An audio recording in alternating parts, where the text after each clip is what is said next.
Ladies and gentlemen, it is for me a great honor and a real pleasure to participate in this memorable event. In 1956, the Cold War was at its height. Nuclear war was menacing mankind, and my prize essay alleged that the world was on the verge of total destruction. Today, the consequences of Fukushima threaten the world. Unit 4 contains 10 times more cesium-137 than Chernobyl. A strong earthquake could mean collapse. The Japanese people realized from experience that nuclear energy generates unacceptable calamities. The collapse of Unit 4 could be one. Japan must assume the historic role of promoting denuclearization, both civilian and military.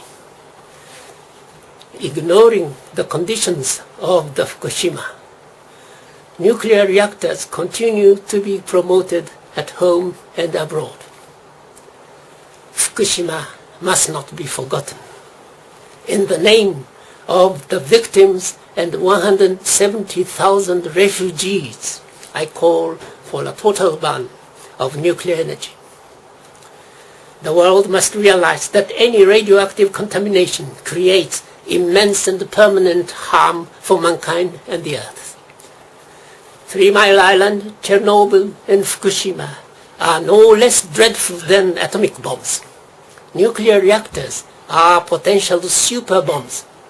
No single weapon can compete with the potential damage that can be caused by Fukushima Unit 4 or reprocessing plants. The Fukushima accident could have been more catastrophic for Japan and the world. The still present danger of a collapse of Unit 4 after an intensity 7 earthquake must be broadcast the world over. Sound judgment would not have permitted construction of 54 nuclear reactors in a Japan menaced by frequent earthquakes and tsunamis. Only the lack of ethics and responsibility made it possible. Money and the corruption of power plant management sow the seeds of catastrophe. This is not limited to Japan. The same technology that produces nuclear energy produces nuclear weapons. The proliferation of nuclear power plants leads to the proliferation of nuclear weapons, as we are seeing today in North Korea and Iran. There is no way to ensure the safety of future generations except to eliminate the use of nuclear fission technology across the planet. The lack of ethics and responsibility is highlighted by the absence of a solution for nuclear waste that threatens future generations.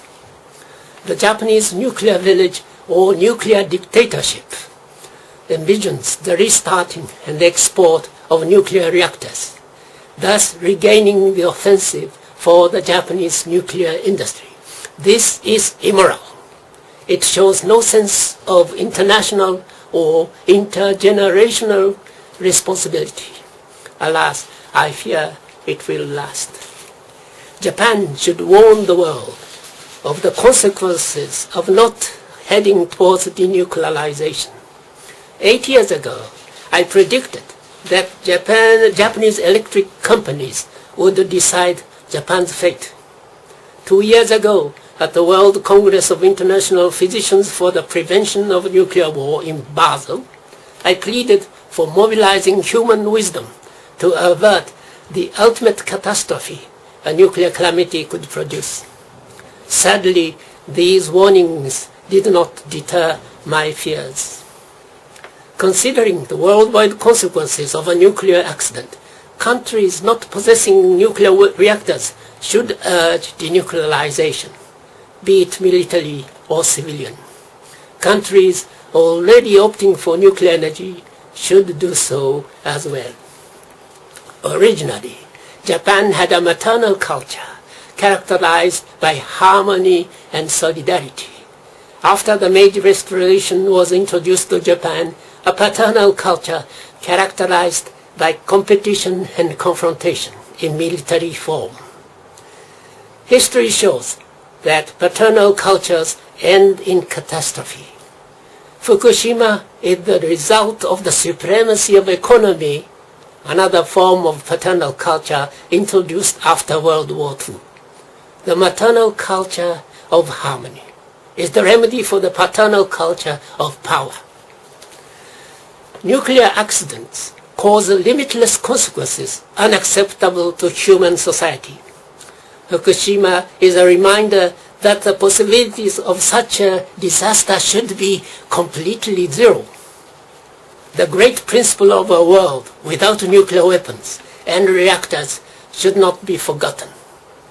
The transition to maternal civilization is a prerequisite for this vision. Today, mankind faces a crisis of civilization. The true cause is lack of ethics.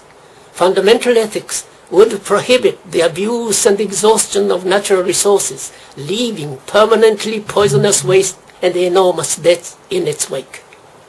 Global ethics requires maternal culture, respecting the environment and interests of future generations. Three transitions are necessary. Turn selfishness to solidarity, greed to contentment, and materialism to spiritualism. Natural and renewable energies could amply supply the needs of such a civilization, with a transitional period supplemented by fossil fuels. We must prepare to make the short-term sacrifices in our lifestyles for the long-term safety of mankind and the earth without nuclear energy. The proposal to hold a United Nations Ethics Summit draws more global attention. The trinity of global ethics, maternal civilization, and true denuclearization should become a reality. President Obama's vision of the world without nuclear weapons needs to become the world without nuclear weapons and nuclear reactors. The UN Ethics Summit is the first concrete step. I ardently hope that President Obama takes the initiative to realize this summit and create an International Day of Global Ethics to serve as a yearly reminder. Initially, controversy over content should be carefully avoided. In concluding, let me say the following. The critical situation at Fukushima requires the mobilization of human wisdom on the widest possible scale. The pressing need for setting up a neutral assessment team as well as an international technical cooperation team is evident. The fuel rods in the decaying cooling pool of Unit 4 must be moved to another place as soon as possible.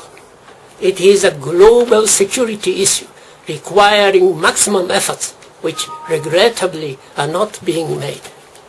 More and more Japanese are awakening to the real dangers of nuclear accident and nuclear reactors.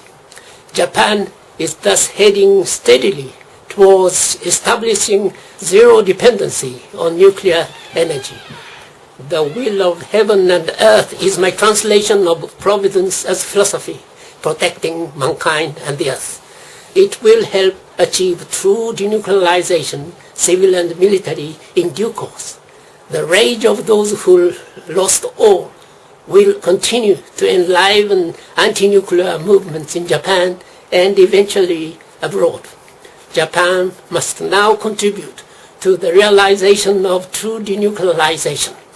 Then the victims of Hiroshima, Nagasaki, and Fukushima will not have suffered in vain. Thank you.